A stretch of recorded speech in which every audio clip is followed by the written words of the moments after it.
ederim.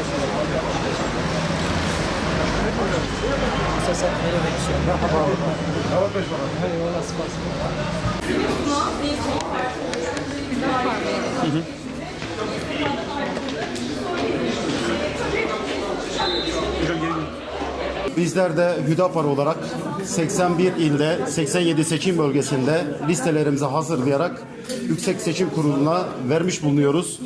Bu seçimin memleketimize hayırlar getirmesini Cenab-ı Allah'tan niyaz ediyoruz.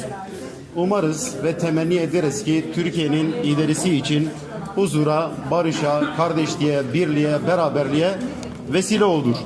Bizler Hüdapar olarak kurulduğumuz 19 Aralık 2012'den bu yana daha önce iki seçimlere girmiş, bunlar lokal düzeyde olmuş. 7 Haziran seçimlerinde ise bağımsız milletvekilleri adaylarıyla seçimlere girmiştik.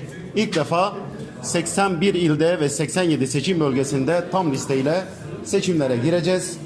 Hüdapar'ın da Türkiye siyasi hayatında Türkiye'nin geleceği adına, memleketin çözümleri adına, çözüm önerilerimizin idari mekanizmalarında etkili olması adına seçimlere gireceğiz. Bu vesileyle hayırlı uğurlu olmasını Cenab-ı Allah'tan niyaz ediyoruz arkadaşlar.